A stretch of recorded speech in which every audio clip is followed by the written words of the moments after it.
This week on AdoreThem.com, we are talking all about sports. So we have a lot of great articles up there. Some are sports specific, some are related to injury kind of stuff and safety. Others are related to, you guys, the parents behind these young athletes. So Marcello and I in this video wanted to talk a little bit about our own experience as athletes growing up and the life lessons that we've learned from it and what's come out of it. If you guys don't remember Marcello's my husband. We met thanks to sports. He was a collegiate wrestler at Rutgers University. I was a collegiate gymnast at Rutgers University. And we met at a football game where all the athletes were going to walk out on the field. And we were sitting in a similar section and, kind of snowballed from there. We both had very outgoing friends that connected us a little bit. So we met thanks to sports. So one, I feel like that was worthwhile. But two, there's a lot of other things that go into it and a lot of things that you learn along the way as a serious athlete. And I think even on the youth level, there's a lot that can be learned from it. Oh, absolutely. But why don't you fill us in a little bit? What did your wrestling career look like? Like when I started? How did you get started? Sure. How often were you practicing? Sure. All right. I'm going to test your memory. All right. So I'll ask you because I don't know if I remember. All right. So before I did wrestling, I tried a couple other sports. So I did soccer, which I hated.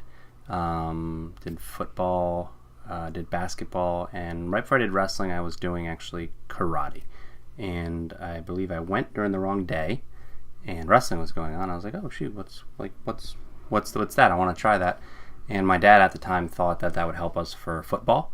So we started doing wrestling. My older brother wrestled when he was like 5. But the problem is like when you're bigger, like a bigger 5-year-old, right, and there's nobody your size, you have nobody to work out with, but people your size. And fortunately, those guys are like second, third grade. So I don't think he had any training partners. So then he stopped, but he started again same year that I did in 6th grade, and then it pretty much snowballed from there. I think we used to do 3 practices a week, I want to say, back when that was the Woodbridge Wrestling Club. And then by... How old were you when you were... 4th grade. Okay. Math. Okay. whatever that is. So pretty early. So then by 5th grade, and I remember what I liked the most about wrestling is like we had like wrestle-offs and all that good stuff. You had an A team, you had a B team, and then you had a 7th and 8th grade team. So I won my wrestle-off, and then... actually I had a couple wrestle-offs, and then in 5th grade I got more serious about it. So then I was doing the 6th grade and under team, and I was also doing the 7th and 8th grade team too. So I was competing basically in 2 different divisions. Okay. Really I just liked the sport. I liked the individual aspect. I liked the team aspect of it. I liked that was something that I kind of was good at, and I could see myself I could see myself actually getting better and better at it. And then by pretty much 7th grade, 8th grade, I was doing pretty much practice every single day. We had an additional wrestling club, the Russian wrestling school. Right, because you then did high school and club wrestling, so you were training, like doing practices. So like 7th grade as an example, 8th grade. So 8th grade as an example, I would go and have school, and actually, which probably get somebody in trouble. I mean, is it past statute of limitations? And I'd go straight over to the high school to practice. So I practiced with the high school team, why would that get you in trouble? You're not supposed to, like liability or something. You're not supposed to practice with a high school? If you're not in high school, no. Oh, okay. Yeah, so anyways, so I would practice with the high school team, and then I'd have like my own like rec practice, and then I'd have an additional like club practice. That was like that was a Russian wrestling school at the time. All in one day? Normally. Yeah, we would do that, and then tournaments, and pretty much like if you wanted to ground me at that age, tell me like I can't go to a tournament. Like that was pretty much like that was my punishment. So I just really liked the sport. Yeah. And it pretty much snowballed from there. So something that I hear a lot from parents, and something that I can relate to as well, is not wanting kids to miss out on that childhood. Like not wanting their kids to be just going to school and going to wrestling and worrying that they're missing something important. I feel like as a high level athlete, you and I both feel like there's a lot of value and a lot of things that we learned and a lot of opportunities that were given to us that we wouldn't have had otherwise. And, I give the example a lot that I didn't go to either of my proms. And it was because I was competing at nationals. I was competing at Junior Olympic Nationals as a level 10 gymnast. And, it was an honor. There's only, an elite amount, there's not a huge amount of gymnasts that get to go do this. And I got to go do it twice. And it wasn't even a question of what I was going to do. Like, it wasn't like you're never not going to go to nationals to go to your prom. And, even though there was a little bit of like worried that I was missing out on something then, I can tell you now, like, I didn't miss anything. No, and the things that like you think are important at that time, that time are just not. But I never had that feeling like, oh, like I'm missing out on this or I'm missing out on that. Like I just for wrestling, it still is. It's it's fun for me. It's fun to coach. Yeah. It's fun to roll around on the mats. And likewise. You got to travel. Yeah, like gymnasts can travel to better places. Ours were like Fargo, North Dakota, Enid, Oklahoma. Yeah, Syracuse, New York, Rockport. We'd get to go compete in California or Puerto Rico or different places. Wrestling is not so good in Puerto Rico, so we don't really get to go there. So we got to go do Bahamas. We got to go do these cool trips related. But I think outside of that and outside of the experience is just the day-to-day value of it. The day-to-day commitment, dedication, having to take responsibility for yourself, having to learn to overcome that adversity, having to show up, even when you were in pain or tired or a little bit sick, and understanding that this was your job to do. Yeah. I mean, you talk about those being injured or accountability or anything like that. I remember, just so many occasions where the easiest thing would be to be like, oh, I'm sick or whatever. Like, right. As an example, I remember my freshman year, and I think the team even won too, but I remember had a dual meet against a kid. I was feeling terrible that day. I'm not sure what happened even after the match. And afterward, basically, coach said, you're one of my hammers, so I kind of expect that out of you. And what am I going to say? Like, oh, coach, I was sick. No, like, we're a team. We have a job to do, and that was part of it. And really, I think what wrestling teaches, and obviously I'm a little bit biased, but I think wrestling teaches better than any other sport. A lot of those life skills, talking about dealing with adversity, talking about pushing through when you're tired, talking about that actual discipline, and not only like that discipline, but like that work ethic, but for a reward that is going to come much later, and not with a whole lot of like fanfare and stuff like that. Like wrestlers are not the ones that are working out on the football field and stuff like that. Everyone sees them, everyone comes to the football game and all that good stuff, and it's all about that, like, Friday night. Yeah. It wasn't even a school sport. So it was, people wouldn't even necessarily know what I was spending my life doing. I wouldn't know, like, why, like, until my face it would show up in the paper or something. Yeah. And, and then even then, right, they're not coming to meets. They weren't watching it. It wasn't, on TV. It wasn't the big Friday night thing that everyone's going to. It was just something that you were doing, hopefully, for yourself. Mm-hmm. And for both of us, it amounted to college scholarship money and a valuable education and a very valuable collegiate experience. And, it was something that for us, it was time well spent. And I think even if we're not talking about that higher level, I think even on a younger level, the importance of learning all of those cliche things of teamwork and good sportsmanship and work ethic and all of that, it does matter. Absolutely. It is something important. And, I know if we didn't have Teo enrolled in stuff, he would just be staying home playing an extra video game or doing what they're doing right now, watching Teen Titans Go. And, so I know that, like, some of it, it's really hard to find that balance of, as a parent, I'm seeing now, like, where's that balance of how much do we push them versus let them be self-driven? And it's kind of always going to be a juggling act a little bit that way, I think. Yeah, and what we talked about in other videos about like raising kids, like every kid's different, and at different stages you need different things. Like for me, I didn't need any kind of extra motivation, or I didn't need any kind of extra drive. Yeah. But kind of thinking about that, so now I'm coaching and thinking about like some of like the main things. So for example, and I got this from Jim Rohn in terms of what's called the ant philosophy. So one thing I'm going to tell the parents and one thing I'm going to tell the kids is that actual ant philosophy. So talking about what's really special about ants, and that's really what wrestling teaches you. You know, when an ant is going somewhere, you know, if you put a rock in front of the ant's going to try to go over, it's going to go around, whatever. It's not going to change courses. Whatever it wants to do, it's going to get there. And wrestling really teaches you that. The only downside is that you have someone else who also is an ant, who's also, you know, who also wants to do the exact same thing.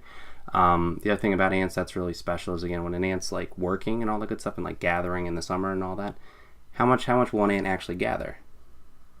It's always as much as it can. It'll just always just do that. So whatever the task is, that's the only thing that the ant's actually doing. And the last component of that is and this is really what wrestling teaches you. They think winter in the summer and summer in the winter. So in the off season, quote unquote, wrestlers are working and they're working toward the winter, and they're storing up knowing that, you know, the winter is going to be tougher. And then likewise in the wintertime when things are really hard, they're thinking we're going to get through this, you know, summer's going to come, all that good stuff. So that's really what I'd like to instill in the kids, like as a wrestling coach, is that actual ant philosophy. And you know, it's a good philosophy to live by.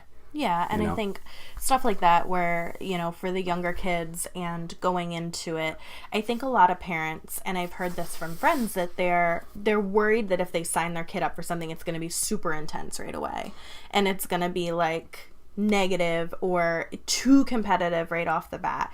And while that may be the case, some places, I really haven't found that to be the case. And I feel like as a parent, you can be so selective about which programs you're choosing and which path you're choosing for the kid. And even if the coach recognizes something, I know in gymnastics, you know, moms are afraid to put their daughters in thinking, well, what if they're good? They're going to be asked to join the team or they're going to be pushed along. That's always your decision.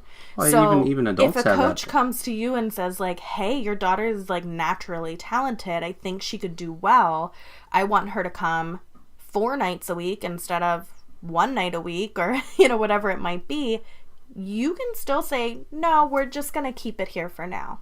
Maybe we'll revisit that later. Or on the flip side, if your daughter's on board and wants to be at gymnastics 3-4 nights a week, that's okay. Oh, yeah. Like, if they're loving being there, you can always evaluate. You can always change course later. But don't hold them back just because you're afraid of, like, what could potentially happen. Well, yeah, like, even adults have that same problem too. Like, oh, I don't want to do that because I'm going to get roped into this and this and this and this and this, whatever. You're the parent. You're parent. You're the parent. You can control where and when and also how often. Yeah. Really, I think the problem is that, you know, is it that right around that middle school age when you feel like you have to specialize, and, you know, he's going to be so far behind and all that good stuff. And if you look at other countries and what they do with their athletes and all that good stuff, like it's really mixed. So again, you talk about the extremes, like, well, in China, you know, they pick them at 5 and, you know, it's kind of grown up.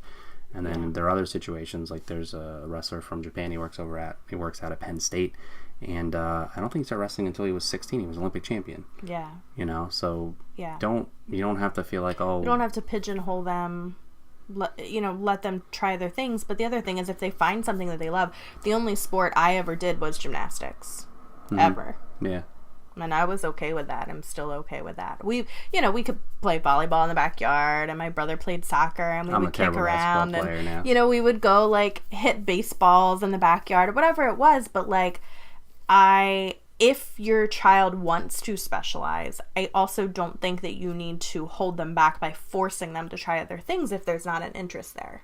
Do you know what I mean? Yeah, exactly. I mean, like we talk about all the time, listen to your kids, figure out what they want to do, and then try to balance that with giving them unique opportunities to try and see what seems to work for all of you. And I don't know, but I at least wanted to offer our perspective that, you know, as high level athletes, that we still we had good experiences through that, and that it doesn't have to be this big, far off, scary thing. I think it is very accessible and attainable for a lot of kids in the right environment.